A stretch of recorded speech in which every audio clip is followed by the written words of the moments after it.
Baie welkom by vanaand se studie. Ons is in Prediker, hoofstuk 11. Ons het nou 1 week onderbreking gehad. Net sien waar is my papier.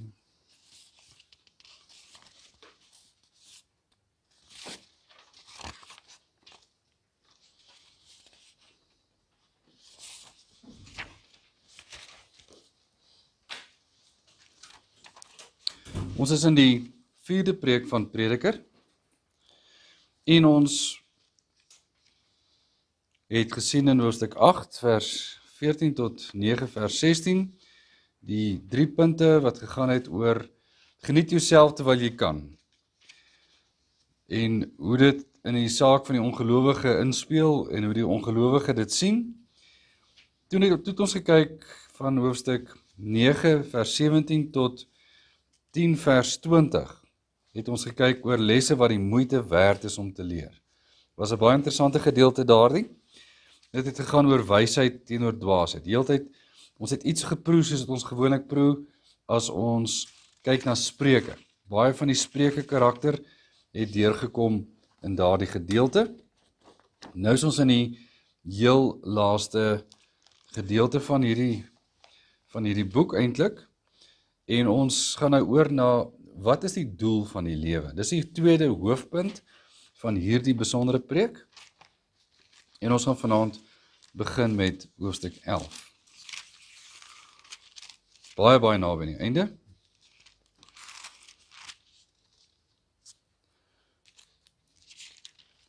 Dis regtig net 'n paar verse nog eintlik oor in hierdie gedeelte.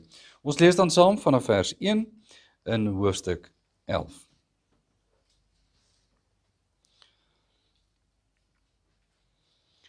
Ek lees, werp jou brood uit op die water, want na verloop van baie dae sal jy dit vind. Gee deel aan 7, ja ook aan 8, want jy weet nie watter onheil daar op die aarde sal wees nie. As die wolke vol reën is, giet hulle dit uit op die aarde, en as 'n boom na die suide of na die noorde val, op die plek waar die boom val, daar bly hy lê. Wie op die wind ag gee, sal nie saai nie. Wie na die wolke kyk, sal nie oes nie. Soos jy nie weet wat die weg van die wind is, of hoe die gebeente van die skoot van 'n swangere is nie, net so weet jy nie die werk van God, wat alles doen nie. Saai jou saad in die môre, en laat teen die aand jou hand nie rus nie, want jy weet nooit watter een sal geluk nie. Hierdie of daardie, en of albei saam goed sal wees nie. Verder, soet is die lig, en goed is dit vir die oë, om die son te aanskou. Want as die mens baie jare lewe, moet hy hom in die almal verheug, en dink aan die dae van duisternis, dat dit baie sal wees. Alles wat kom, is nietigheid. Nou die subtema van vanaand, sy eerste 8 verse, soos jy sien in die blaadjie, is doen goed terwyl jy kan. Wie het al, so vir 'n inleidingsopmerking, wie het al by 'n punt gekom waar hulle sê ek wens ek het meer gedoen toe ek kon? Wie het dit al gesê? Wens ek het meer plekke gesien, verder gery, langer stil gestaan. Ek dink ek het daai al gehoor, daar. Langer stil gestaan by die kampplek. Langer by daardie mense gekuier. Wat is dit anders as spyt dat ek nie my geleenthede gebruik het soos ek dit moes gebruik nie? Nou as die prediker daaroor praat, dan is dit die saak waaroor dit dan nou vanaand hier gaan.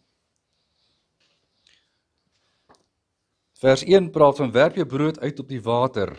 Werp jou brood uit op die water. Wat beteken dit om jou brood uit te werp op die water? Deel met iemand. Laat dit bekend word. Is dit reg? Ek vra nog 'n vraag. Ek gee nie 'n antwoord nog nie. Werp jy brood uit op die water, sê 83 vertaling, eendag kry jy dit terug. Daar is die betekenis. Eendag kry jy dit terug. Wat gebeur as jy iets gegee het nou? Party sê jy doen dit so. Ons werk nou aan dinge, ons gee nou al aandag aan goed en eendag sal dit die moeite werd wees om te geniet. Het jy al 'n boom geplant? Dis 'n sprekende voorbeeld van hoe lank gaan ek wag vir 'n boom om vir my skaduwee te gee? En dit vat 'n rukkie. Boomplant is hoop. Dis altyd hoop. En iets van doen nou en werk nou en bou nou. Nou in die laaste paar studies het ons geweldig baie oor Suid-Afrikaanse politiek en die raamwerk van Suid-Afrika gepraat. Wat het jy beleef het in 30 jaar nie gebeur nie? Bouwerk. Bouwerk. As ek met enigiemand praat oor Suid-Afrika se huidige toestand en ek praat met enigiemand ouer as 50, dan sê niemand bou iets meer nie. Niemand dra iets by nie. Stap ry in 'n dorp in, alwaar uitgebrei word in sekere areas en dit is ander tipe behuising. Niemand bou meer nuwe goed nie. Ons rig nie eintlik meer mooi goed op nie. Ons bou nie meer vir 'n toekomstige geslag nie. Ons maak nie meer bymekaar vir die wat na ons moet kom nie. Het jy agterkom ons het dit begin doen? En wat is dit? Dis 'n sprekende voorbeeld van hooploosheid oor dit wat hierna moet gebeur. Want vir wie sal ons dit dan doen? Dis nogal iets daarop. So, wat is die sin van die lewe? Is ek maak nou reg vir wie na my moet wees. Wat was een van die eerste opmerkings wat Prediker gemaak het? Wat help het ons maak goed by mekaar? Wat help het ek werk in hierdie koninkrykie van my? Wat help het ek bou so goed ek kan? Vir wie doen ek dit? Vir wie doen jy dit? Doen jy dit vir jou? Of doen jy dit vir die Here? En dis nogal die perspektief wat van die begin van Prediker af geheers het. Jy sal onthou dit was toegegiet in dit is 'n nuttelose saak. Dit maak net nie sin nie. Dis 'n sinnelose gejaag na wind. Is dit? Geen land ter wêreld kan aanhou om niks te bou en dan iets hê nie. Geen land ter wêreld. En as ons kyk na vandag se lande wat regtig voorloop in terme van ontwikkeling en bouwerk, dan sien ons maar dit lankal begin hiermee. Dis nie 'n ding wat vandag begin nie. Dit vat lank om iets in plek te sit om dit daar te hê. En dan vat dit nog moeite om dit daar te hou. So dis nie korttermyn denke nie. Nou, wie het tyd in sy hande? Wat het Prediker 3 geleer? In wie se hande is tyd? In God se hande. So in sy laaste preek kan ons van die ander preke reeds vat wat al reeds gegee is en ons kan van die inligting daar gebruik en vir mekaar sê, maar wat is die sin van die lewe as ons sê werp jou brood op die water? Werp jou brood op die water. Sit vandag die hand aan die ploeg, want eendag is daar dit nodig dat dit wat my hande verrig het, is beskikbaar vir die volgende een. En dis 'n uitgangspunt van 'n Christelike lewens- en wêreldsbeskouing. Want wie is in beheer van die grond? Van die grondstowwe van dit wat gebou is en opgerig is. Dis die uitgangspunt van hoop en nie hoop. Van geloof en nie glo nie. Dis die uitgangspunt van wat maak sin en wat maak nie sin. Reg. So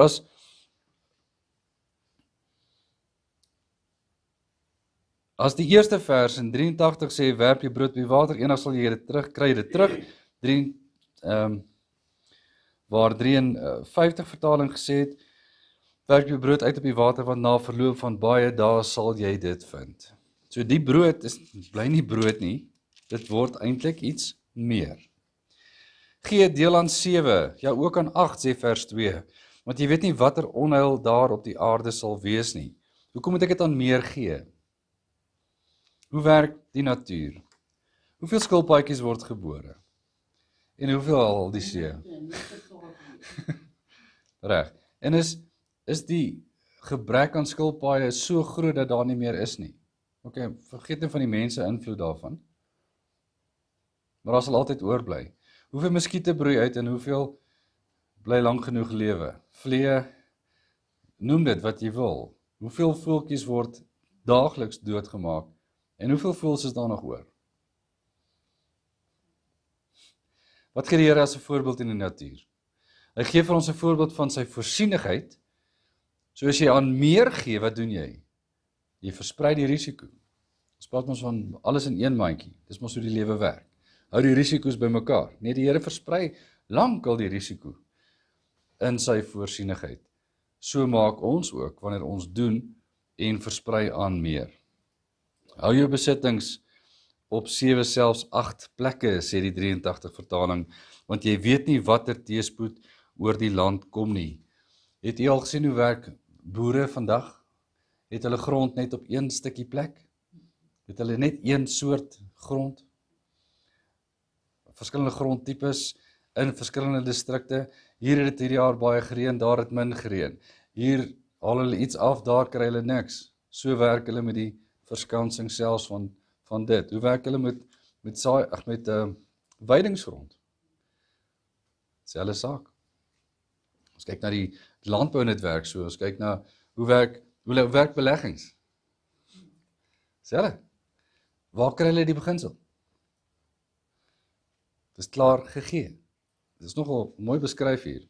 Versprei dit, want jy weet nie wanneer kom dit nie. Die sin van die lewe is dat jy met God se geld, en dis die 8ste gebod, né? Dat jy met God se geld so sal woeker, dat jy sy geld en sy goed so sal oppas, dat jy die risiko sal raak sien, want dis die sonde toestand van die lewe en die omstandighede waarin ons is. Dat ons prakties sal kyk na waarmee ons besig is, en nie verkoos of vermors nie, maar sinvol sal benut en gebruik, sodat God se eer en sy koninkryk sal bly uitbrei. Dit is nogal 'n baie praktiese punt. Mag ek iets hier tussenin vra? Seker. Dominee, wat maak die volkere wat nie gekersten is nie, soos byvoorbeeld hier in Afrika? Kom ons kyk na... Ons weet dat hulle beginsel is baie keer, ek moet net so dat ek vandag kan eet, Ja. ensovoorts. Hoe maak hulle? Sodra hulle gekersten is, verstaan hulle iets van bære. Maar kerstening het nogal 'n groot impak op hoe dink jy oor goedere. Interessante saak, voor ek nou aangaan hoe dink ons Afrika volke, dat daar gesê is, oor die jare heen, het die beginsel van kapitalisme, waar die wêreld gekersten is, al hoe meer gegroei. En dit beteken dat jy goed bymekaar sal maak en goed sal oppas daarby. Het is nogal interessant dat die beginsel gegroei het onder die Christendom, meer as onder die ander gelowe. Nou, onder Afrika, leef Afrika binne die beginsel van, en daar's 'n paar konsepte binne die Afrika kultuur, wat maak dat hulle leef in die nou. As hulle nou geld gekry het, sal alles vandag geblaas word op wat? Op wat ek nou kan geniet. Dis amper fatalisties. Fatalisties beteken daar's nie 'n môre nie. Ek hoef nie te bære vir môre nie, môre moet vir homself sorg. Hoe sorg môre vir homself? Môre bedel ek weer, of ek vra môre 'n voorskot op die volgende maand. Hulle vra lenings, hulle maak lenings, en hulle maak skuld om net nog 'n dag te kan leef soos hulle vandag geleef het. Hulle maak nie by mekaar nie. Hulle maak glad nie by mekaar nie. Hulle hou wat hulle in hulle sak en in hulle hand kan dra, dit het hulle, baie keer. Dit het hulle. Hoekom maak hulle nie by mekaar nie?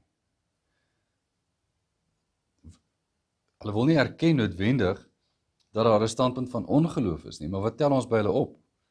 Dat hulle nie voorsien vir môre nie. Dat hulle ook nie dink aan waar dit vandaan gekom het nie.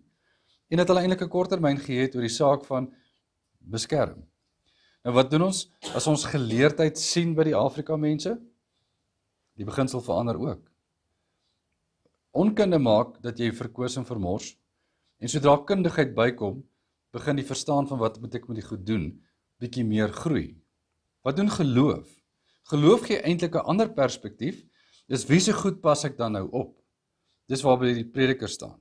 Wanneer die Afrika godsdienste baie keer vermenging is van voorvadergeeste, vat hulle die goed wat hulle kry en hulle betaal die voorvadergeeste.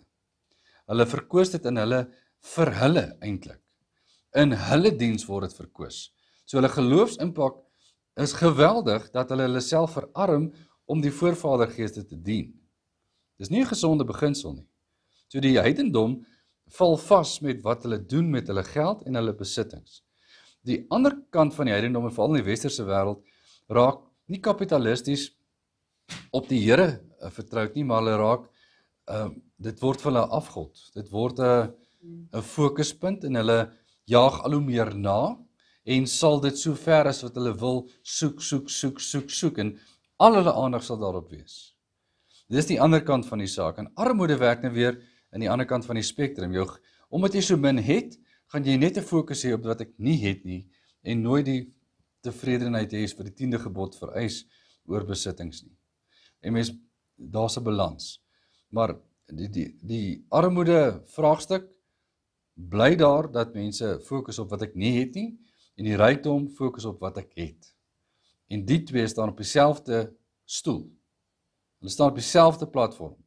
Een is aan die negatiewe kant en een is aan die positiewe kant. Een het en een het nie. Maar die probleem is dieselfde. Die fokus is op wat ek besittingsgedrewe. Dis 'n mammon gedrewe stelsel. Een het die min mammon en een het baie mammon. Maar hulle fokus nie op wat die Here doen nie. En daarom het hulle nie rus nie, nie vrede nie. So, aan beide kante van die vraagstuk in Afrika lê veral onder die armoede een. En waar geloof kom meer verantwoordelikheid. Maar Afrika godsdiens is nogal een van die swaardraers in die wêreld. Ek weet nie hoe dit verder op in Afrika lyk nie, maar in Suid-Afrika in besonder is Afrika godsdiens en voorvadergeesaanbidding geweldig groot. Geweldig groot. En dis so sterk dat hierdie saak van voorsiening 'n groot storie word. Kyk maar net na die gesinsdinamika. Hoeveel enkel ma's is daar? Hoeveel kinders ken net die oumas? Daar's nie eens 'n ma partytjie nie. En waar word hulle groot? Hoe leef hulle alleen? Dis 'n totale gebrek aan versorging. Iets wat 'n mens optel in Afrika. Veral onder die Afrika volke. Iets wat die Afrikaner en van die Engelse volke anders doen is hoe ons kyk na ons mense. Vanuit Europese aard, vanuit westerse aard kyk ons anders na hierdie goed. En as daar ongeloof is, dan gaan dit oor na ek het geld, maar ek gebruik dit vir my. En waar die geloof inkom, verstaan ons aanbid die Here. En dan het ons 'n verantwoordelikheid daar rondom. Goed, so dis 'n bietjie 'n wyeer antwoord op die vraag, maar wat maak ons? Ja. Goed, so dis 'n bietjie wyeer, maar sien nou hoe die toepassing werk. Geloof het 'n geweldige impak op hoe dit dan sal uitspeel.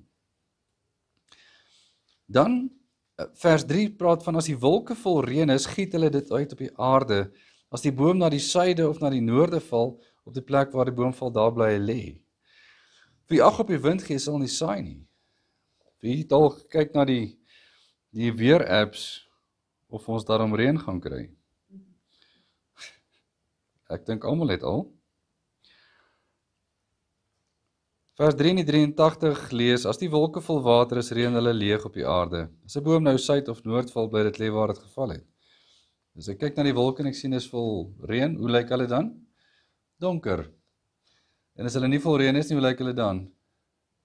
Bietjie ligter. Daar's altyd vog as hulle daar is. As daar geen wolke is nie, is die lug droog. Goed. Wat sien ons? Ons sien die natuur wys wat gebeur. En as iemand vra, maar wat is dit? Hoe lyk die weer? Ons gaan gou uit en kyk ons. Dit lyk vandag of dit lyk nou so. En dan sê iemand, maar dit het nie, hulle het nie reën voorspel nie. Hoekom reën dit? Want die Here wou reën gee. Wat kan ek nie doen nie? Dit het Prediker alreeds gesê. Ek kan niks verander wat God in plek plaas nie. Ek kan myself besig hou met baie dinge, maar hoeveel daarvan waarmee ek myself besig hou, kan ek verander? En hoe besig hou ek my met goed wat ek glad nie kan skuif nie? Want dis in iemand anders se hande. Ek het al die voorbeeld gebruik, ek weet nie of dit by hierdie groep is nie, ek dink dit was. Ons was op 'n kamp jare terug, was 'n jeugkamp gewees rondom Paasfees, en een van die spreker wat by ons was, het vir ons potklei gegee, potterieklei, hy het gesê, maak 'n bakkie. Ons vat die klei, dit is lekker gebrei, en ons maak elke in 'n bakkie, en hy sê, gee dit vir die persoon langs jou.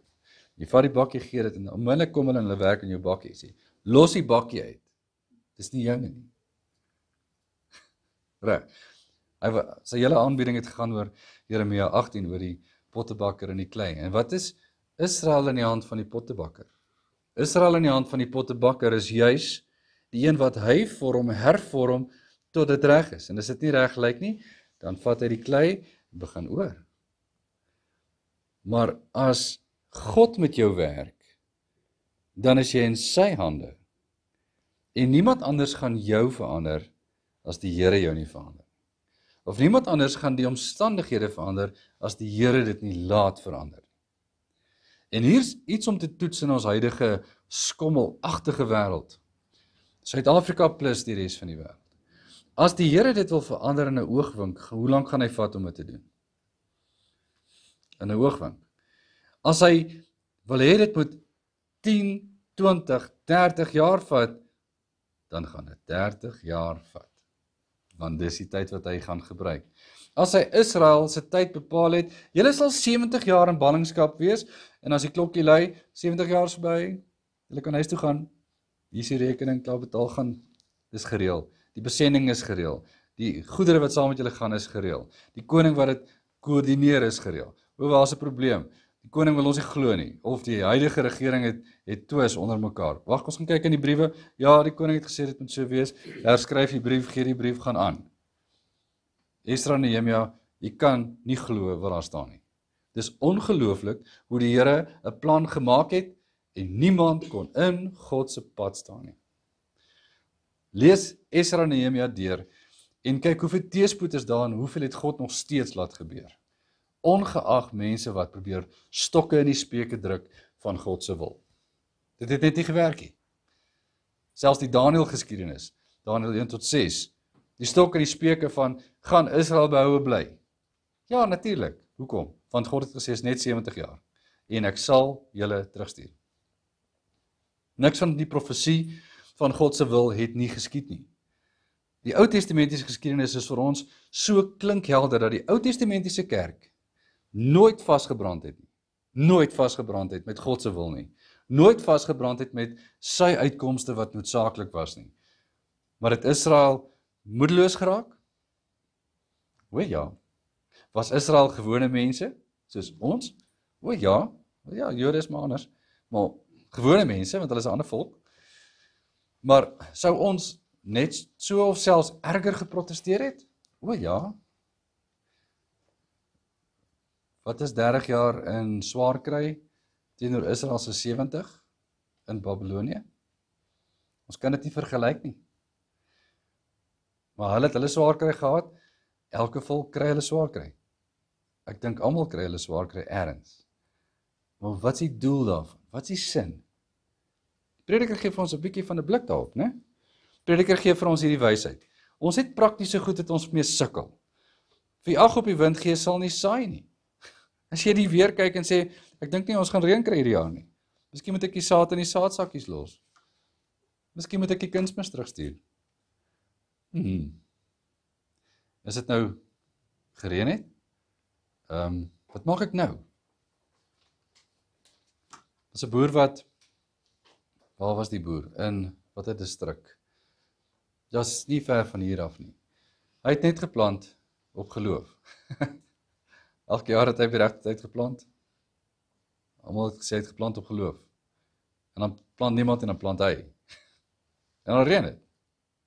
En hy het nie misoeste gehad nie. Nie die hele tyd wat ek in daai distrik was nie. En sy getuienis het wyd geloop. Ander kon nie soos hy glo nie. Anders kon nie vertrou soos hy vertrou het nie. En die geld wat gespandeer is nie klein sommetjies geld nie. Die saaiboere sal kan saampraat. Dis nie maklik om daai goeders te doen nie. Dit vat. Maar as jy net kyk na die wolke, wat sal jy doen? Jy sal niks doen nie. Saai jou saad in die môre vers 6 en laat in die aand moet jou hand nie rus nie. Want jy weet nooit wanneer een sal geluk nie, of die een of die ander. Jy weet nie. Ek lees vers 7 en 8. Die lig is aangenaam, sê 83 vertaling. Dit is goed vir die oë om die son te sien. As 'n mens lank lewe, moet jy oor alles dankbaar wees, maar jy moet onthou dat die donker dae van die dood wat kom, ook baie is. Alles kom tot niks. Hier begin die inleiding tot die laaste hoofstuk.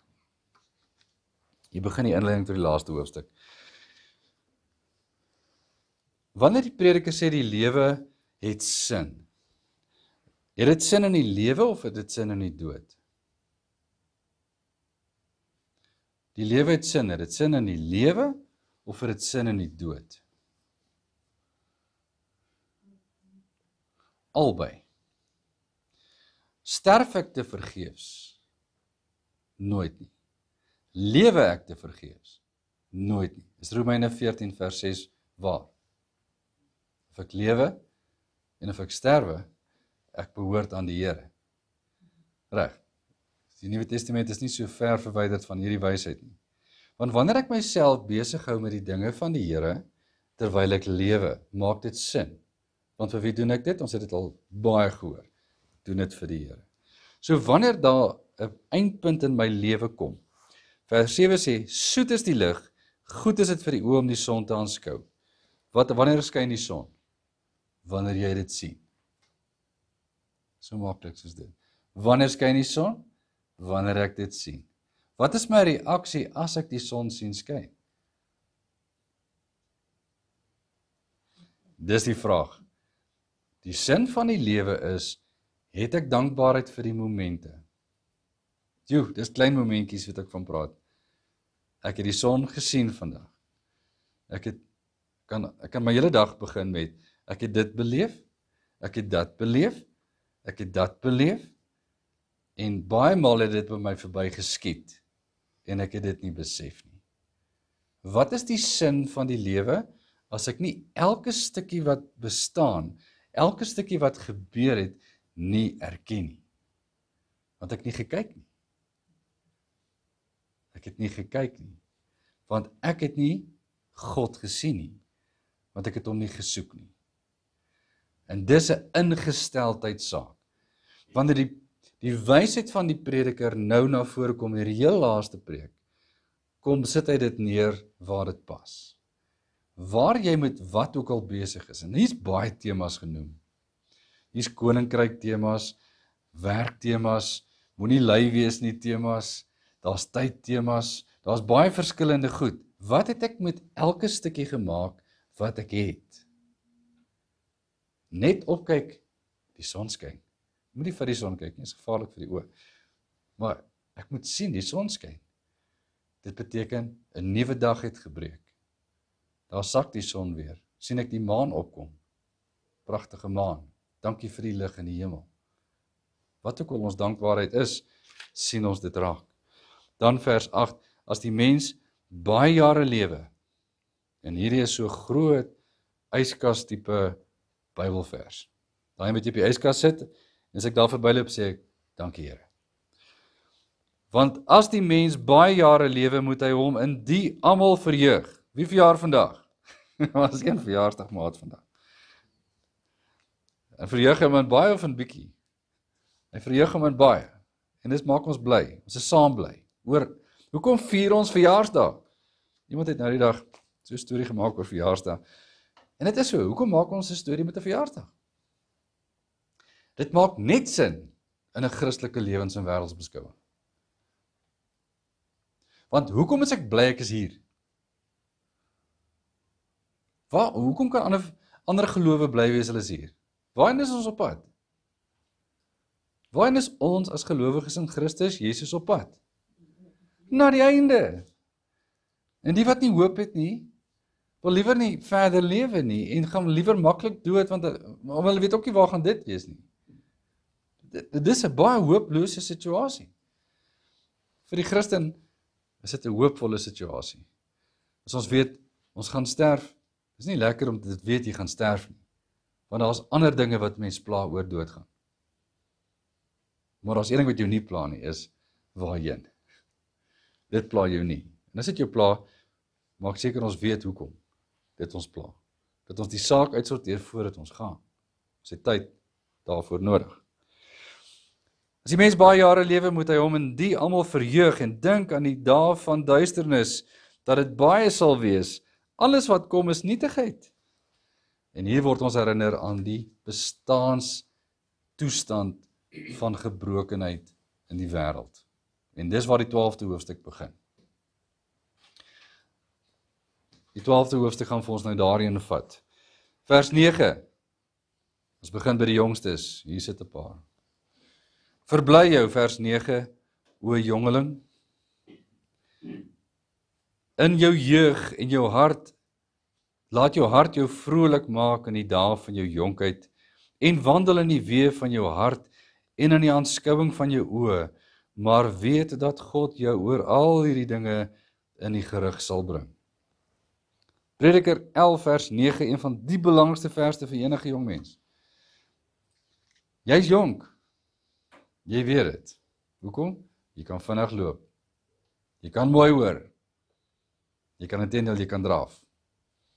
Jy kan swaar goed optel. Jy kan flink wees. Jy kan helder dink. Jy kan plannetjies maak. Jy kan skelm wees en wegkom daarmee. Dit dink jy.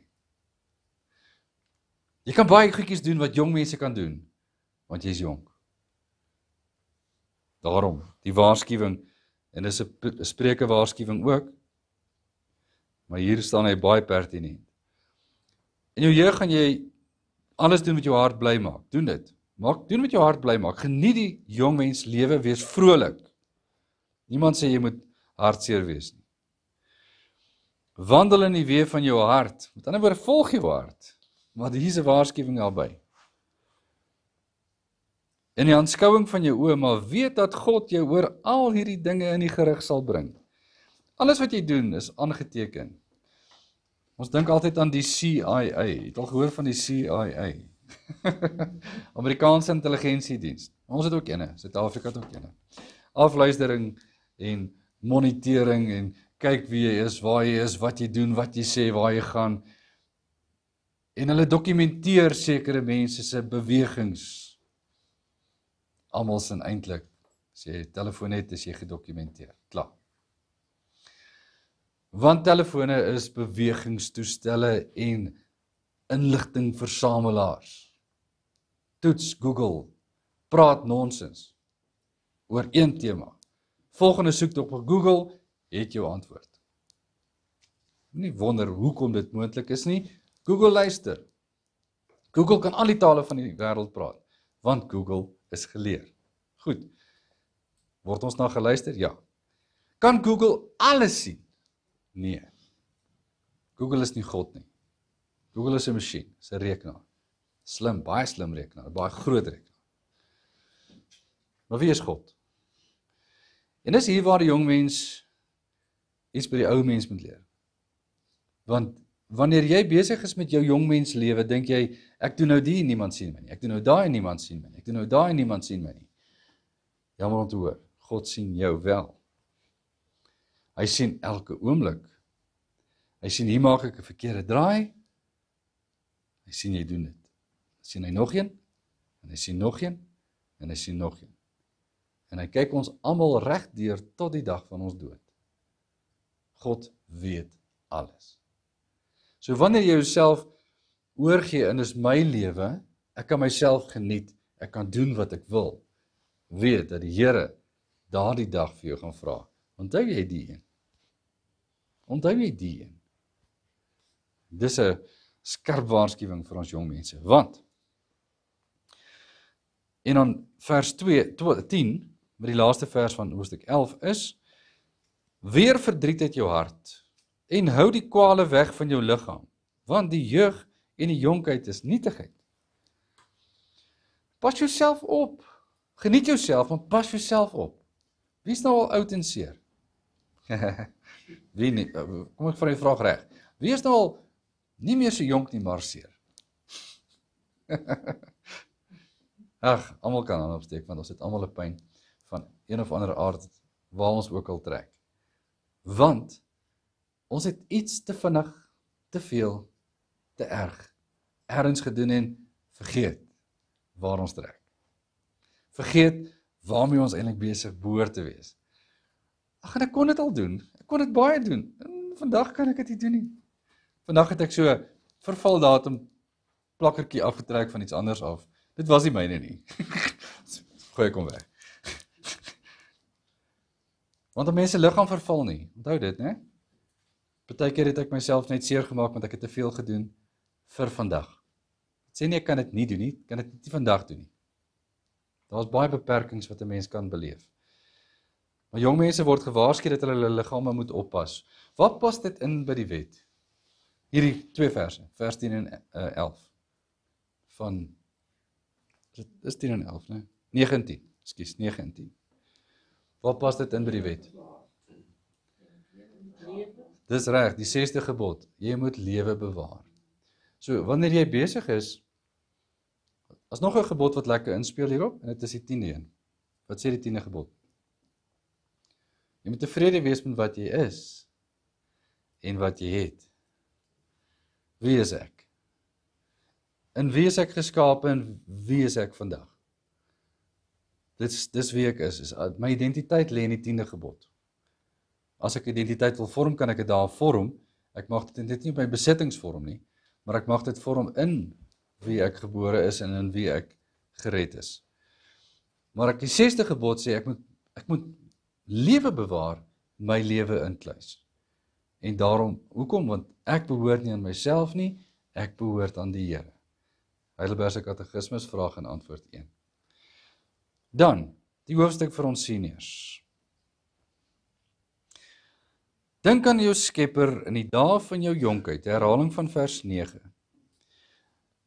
Voordat die ongelukkige dae kom en die jare aanbreek waarvan jy sal sê, ek het daar geen behae in nie. Wie het al gesê, gaan hierdie nou aanhou? Gaan hierdie nou aanhou? Die gesukkel om te hoor, die gesukkel om te sien, die gesukkel om te, ja, dit gaan vir sommige slegter word. Dan kry ons 'n prosedure of operasie, en dan word dit bietjie makliker, bietjie beter. Dalk het ons ekstra parte in die heup ingesit. Nou gaan ons weer bietjie aan. Bietjie knie, bietjie skouer. Die skouers kom vir min reg, hoor. Dit noem ek net soos die skouers stukkend is. Ek weet nie hoe gaan dit met die skouers nie. Amper beter. Goed, so wanneer ek nou hier deur die vertrek moet gaan en vra, wie het nog alles van oorspronklike aard? Dan gaan ons sê, party nee, party ja. Die lysie wat die prediker dan vir ons gee, is die lysie wat pas by die lyntjie wat sê, ek het daar geen behae in nie. Ek is nie bly oor dit wat nou met my gebeur nie. Ek is dus ongelukkig wat nou met my gebeur. Iets wat vir my swaar is en moeilik om te aanvaar. Dis waaroor hierdie besonderse hoofstuk gaan. Watter dinge is dit? Voordat die son en die lig en die maan en die sterre verduister word en die wolke terugkom na die reën. Net hierdie simpel ding wegkry.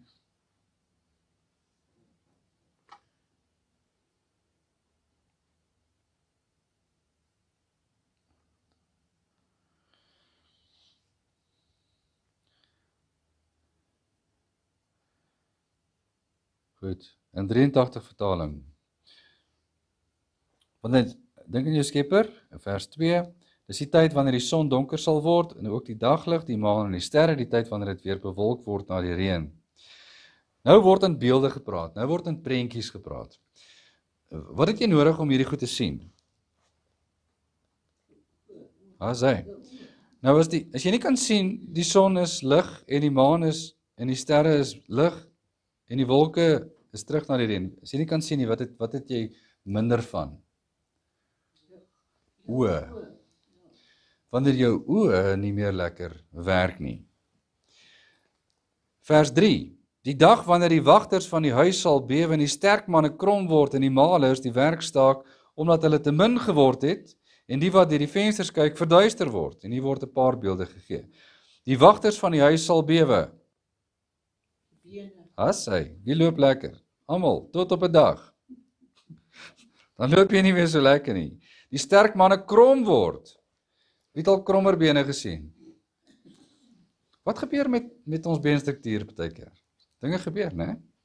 Dan, wanneer die malers die werk staak, nou wie eet graag met, wie het al kunstande gebruik? Wie gebruik het klaar? Nog nie. Ok. Wie het gesien hoe worstel mense met kunstande? Watter vleise is moeilik om te eet? Amper almal. Was seker goed wat net nie meer maklik eet nie. Word dit 'n frustrasie? Verseker. Is dit pynlik? Nog mense gepraat wat die gebit so verander dat hulle tande nie meer pas nie. Hoe seer is dit? En dan word die gums word, ek weet nie of goeie Afrikaans vir dit. Tandvleise word so seer dat hulle het pyn. Of hulle verloor die tande in die bed. Soek my maar tande. Goed, dan verloor jy jou tande in die bed. Ja, daai is 'n gevaarlike een. En dan soek hulle na die tande die volgende môre. Maar daar is ook 'n saak van bære jou tande in die glasie, né? Maar hulle wil nie met sonder die tande slaap O, is hulle bang iemand kom kuier. nie. Goed. Die tande het 'n bepaalde doel. Ja, dis om mee te kou. Maar daar's 'n ander estetiese doel. Jou gebit hou 'n sekere deel van jou gesig in plek. En as hy weg is, dan val jou mond in. Dit is vir almal aardig om dit te beleef. Dis 'n verskriklike tyd wanneer jy hierdie goed sien gebeur met jouself en mens voel selfbewus. En dit is baie moeilik. Hierdie goed is moeilik vir mense. Ek by heelwat sterfbeddings gekom, dan is die tande uitgehaal. En dan lyk daardie gesig ook baie anders. Wanneer mense klaar oorlede is. Moeilike gesig om te sien. En dan is die kinders ontstel as die mense so lyk. Daar's 'n rede hoekom hulle dit uitgehaal het. Party sê dit kry dit nie, hulle sit dit teken in, los dit in en ander haal dit dan later weer uit. Maar jy kan nou sien dis nou ongemaklik. Ek moet nou afskeid neem en nou sê ek hierdie prentjie is my laaste prentjie. Dis swaar vir mense. Goed. Ons kan baie oor tande praat. Sal nie oor tande verder praat. Die dae wanneer die wagters die bene sal pla, wanneer die tande probleme skep, die malers die werk staak, hulle word al val uit of hulle word sleg, word getrek, of selfs wanneer hulle te min word, en dan het jy moeilikheid om te eet. En dan die oë, wat nou al begin is, word nou weer aangehaal, deur die vensters te kyk, en dit word verduister. Jy kyk en jy kan nie sien nie. Hoe kyk jy, as jy nie kan sien nie? Dis so iets, né? Maak ons die oë meer toe om beter te sien. Ja, ek weet nie, ons doen snaakse goed. 4. En die deure na die straat gesluit word, terwyl die geruis van die meel verswak, en hy opstaan as die voeltjies begin sing, en al die tone van die lied dof sal word. En wat dink jy praat ons hieroor? Van ons gehoor. Die deure na die straat gesluit word. Die straatgeluide kom nie meer in nie. Ons hoor nie meer die besig wees van die plek waar ons bly nie. Ons huis raak stil. Die geruis van die meel verswak. Ek hoor nie eens meer iemand werk nie. Ek hoor nie iemand leef nie. Is daar nog mense? Hoor jy wat gebeur met my wêreld? En hy opstaan en die voeltjies begin sing en al die tone van die lied word dof. Ek hoor nie eers die voeltjies sing in die oggend nie. Ja, veral sekere toonhoogtes. Dit het ons al agtergekom, né? Party kan hulle hoor daai voeltjie en dan skielik sê, kan pa hoor daai voeltjie bly? Sê nee. So dit is hartseer. Ja, so wat verdwyn uit jou wêreld? Sintuiglik. Wat ek sien, wat ek hoor, wat ek ervaar en wat ek kan gaan sien. Want ek kan nie soontoe gaan nie. So wanneer ek nie kan beweeg nie, wanneer ek nie kan hoor nie en nie kan sien nie, hoeveel van my wêreld het oorgebly? 'n baie klein stukkie. 'n baie klein stukkie. So daarom wanneer ons praat van enige vorm van, noem dit maar gestremdheid, maar want mense wil graag iets, ons mense is nie regtig by hier nie. As ons altyd sê, maar jy's nie normaal nie. Jy normaal is so subjektiewe ding. Want dis relatief. Wat's normaal? Iemand wat sonder oë gebore word, het nog nooit gesien nie. Dis normaal vir hulle. Né? Maar ons sê, goed, 'n kind is normaal. Al die oë is daar, of hy het oë, ja, die oë kan sien, kan hoor, en al die tone en dis 10-10. Okay, mooi, alles is daar, né? Dan sê ons die kinders is normaal. Dan vat dit nie so lank nie, dan kom hulle agter maar daar's 'n probleem met die gesondheid op hierdie plek of die plek. Normaliteit is wat ek kan sien lyk normaal. Wat ek kan beleef is normaal. Maar persepsie sê dit moet daar wees. Goed, so die samelewing skep vir ons hierdie raamwerk van dit moet daar wees. En as dit nie daar is nie, sê hulle, "Joe, jy's nie lekker nie hoor." En dan stamp ons mekaar hierdie kant toe of daai kant toe. Reg. Wat is die saak?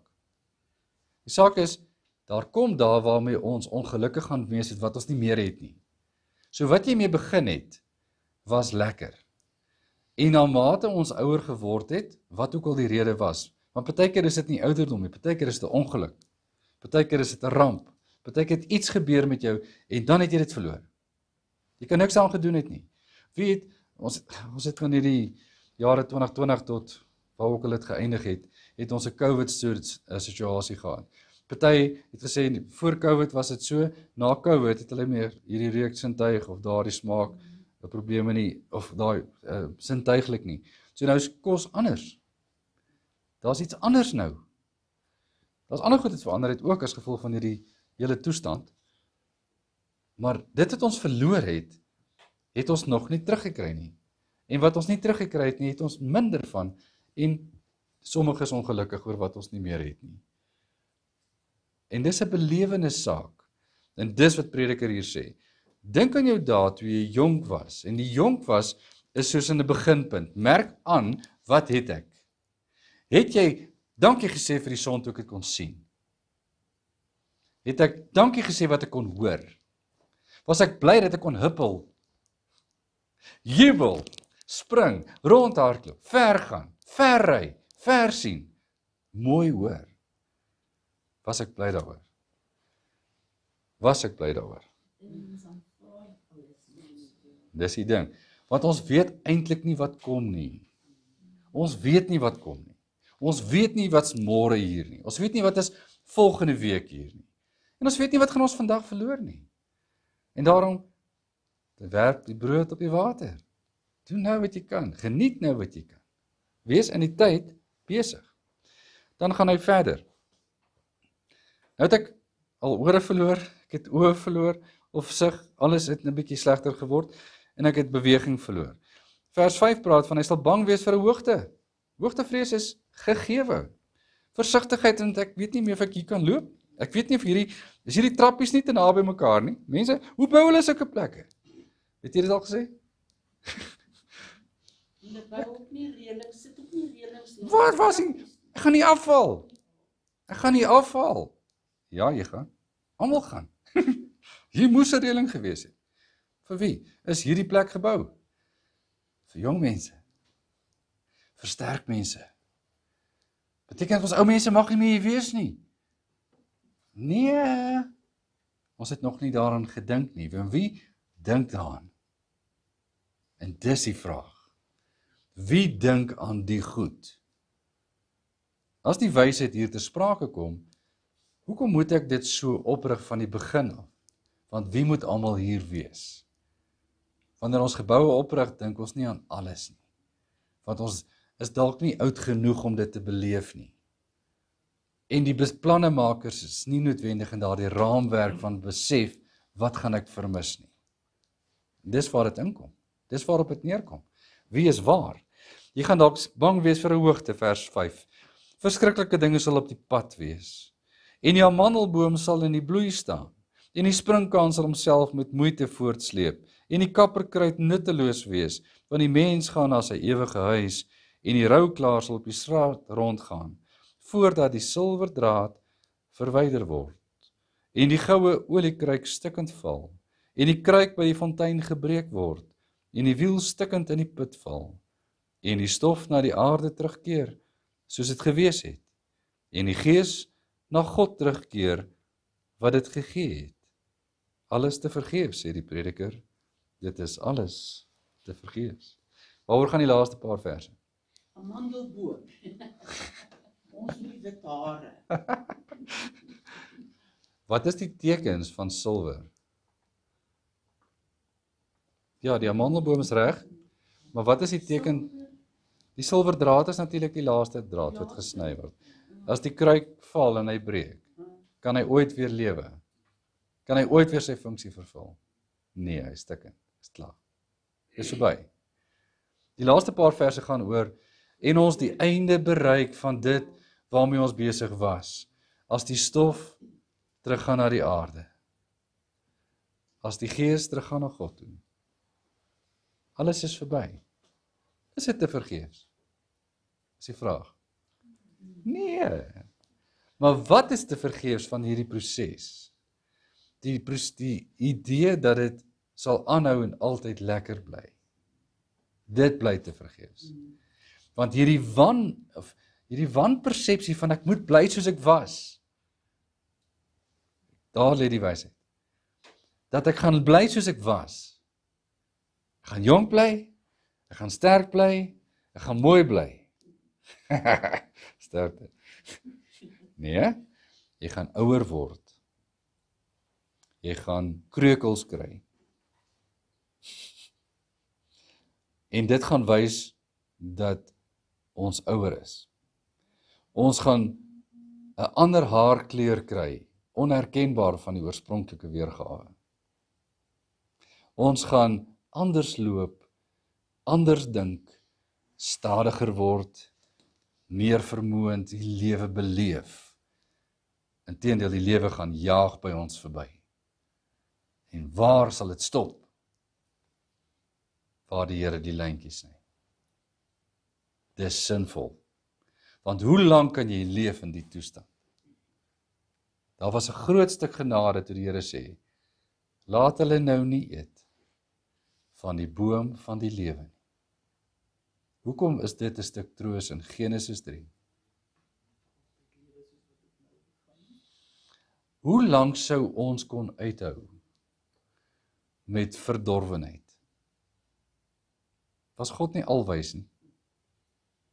Absoluut alwys. Om ons nie toe te laat om vir altyd in hierdie gebroke toestand te leef. Maar dat ons weet, soos tannie Mimi daar gelê het, een van die seniors, en wakker word en sê, ag nee, dominee, is ek nog steeds hier? Sy het kans gesien vir ander kant toe gaan, nie vir hier bly lê nie. Dit bly vir ons 'n groot. Ja, hoeveel in 90 was sy? Dit was dan nie? Mimi. Oh, Nee. Nini, ja, ekskuus. Nini. Hy was 95, 96. Ek dink hier nader aan 596. Maar maak nie saak nie. Diep 90. 90. Ag nee, dominee. Dit verwoord. Dis nie meer lekker hier nie. Laat ons gaan waar dit beter is. Dit maak sin. Wat is te vergeefs? Die vashou aan nietigheid. Dis te vergeefs. Nie die vashou aan die lewe nie. Want die lewe is nie hier nie. Die lewe is daar. Waar hierdie oprolwerk plaasvind. En die afhandelingswerk plaasvind. En die troos wat ons kry reg deur die Nuwe Testamentiese gedeeltes wat gaan oor die klaarmaak van die lewe. Wat sê, ons kan maar sterf, want ons gaan by die Here wees. Ons kan maar sterf in vrede, want ons gaan by die Here wees. Want daar rus ons van alles. Dis die heerlik hiervan. En dis die troos van hierdie hoofstuk. Wanneer hy sy laaste vers dan daar afsluit met die woorde, alles te vergeefs, sê die prediker, dit is alles te vergeefs. En dan stop hy sy laaste preek, nou het hy 4 preke afgelewer. En ons sluit af met die boek. Hy het 4 preke gegee. En hy het gesê, wat maak dit nou sin om te glo, teenoor om nie te glo nie? Hier is die slot. Dis die slot wat nou in 'n paar verse vinnig afgerammel word. 4 preke is afgehandel. Wat het ons geleer? Ure lank gesit in preke, en geluister, en gedelf, en toegepas. 2 sake was heeltyd gegee. Gee gou van die 2 sake. Geloof aan die een kant, dit maak sin. Ongeloof aan die een kant, dit maak nie sin. Geloof, dit het hoop en sin. Ongeloof is te vergeefs en 'n gejaag na wind. Die laaste paar verse is amper selfverklaring. En behalwe dat die prediker 'n wyse was, vers 9, het hy die volk nog kennis geleer en het oorweeg en ondersoek. Hy het baie spreuke opgestel, gaan lees hulle in Spreuke.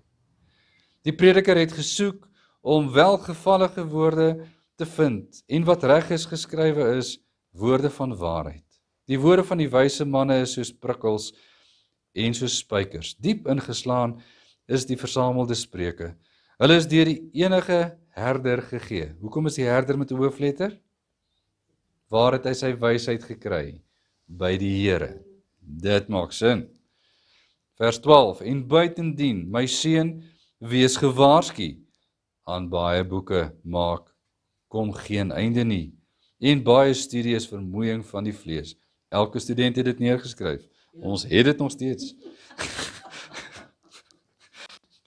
Dis al vers wat ons onthou het.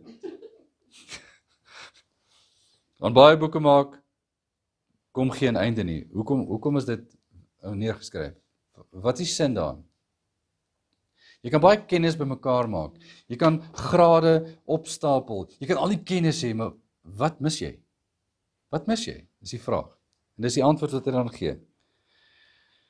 Die hoofsaak van alles wat gehoor is, vrees God en hou sy gebooie, want dit is vir alle mense. Want God sal elke werk bring in die gerig wat oor al die verborgde dinge, ek lees weer vers 14, want God sal elke werk bring in die gerig wat kom oor al die verborgde dinge, goed of sleg. So, as jy nou die slot, vers 13 en 14 maak, eers word gesê, wie is die prediker, wat het hy gedoen, waarom het hy homself nog besig gehou, en dan sê hy, maar ek kan vir jou nog 'n preek skryf, ek kan vir jou nog inligting gee, wat hier geskryf is genoeg. Daar's 150 psalms, gaan lees hulle ook. Daar's 31 hoofstukke in Spreuke, gaan lees hulle, gaan deurdink hulle. Dis wat hier staan. Dis nie al wysheid wat daar geskrywe is nie. Die prediker het 'n klomp geskryf, Salomo self, Dawid het geskryf, ander het geskryf. Waar kry hulle dit? Die wysheidsliteratuur korpus van psalms, Spreuke, prediker, hooglied. Hoor hom, hy's ook daarin. Nie soos die ou tannie het gesê, ag, skeer hom met jou boek uit. Geen mens kan die goed lees. Hooglied daarin. Wysheidsliedere oor die liefde. Wie gee die Here as lewensmaats? Dit word daar gegee. Goed, en dan word gewaarsku oor die boekeskrywery. Die kennis is daar, gaan lees dit, maak dit jou eie. Maar is God se inhoud vir ons. Die gebooie, het ek hoeveel keer met die deurgewerk.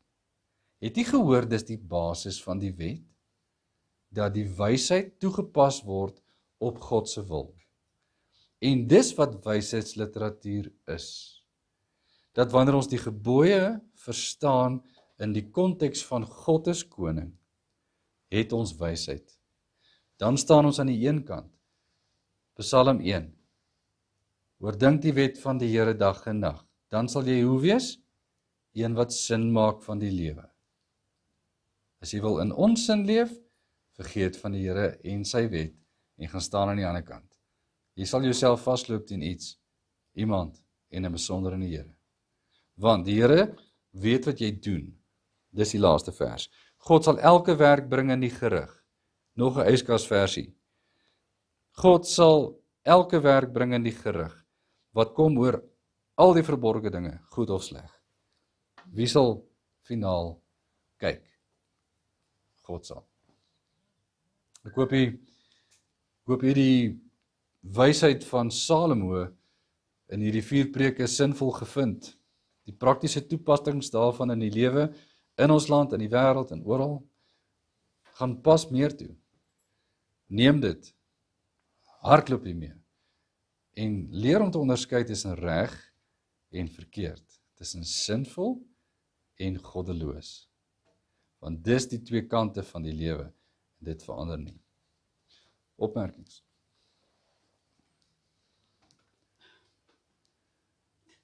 Hierdie Prediker 12 loop al, ek weet nie vir julle nie, maar van kindheid af loop dit so saam met die mens.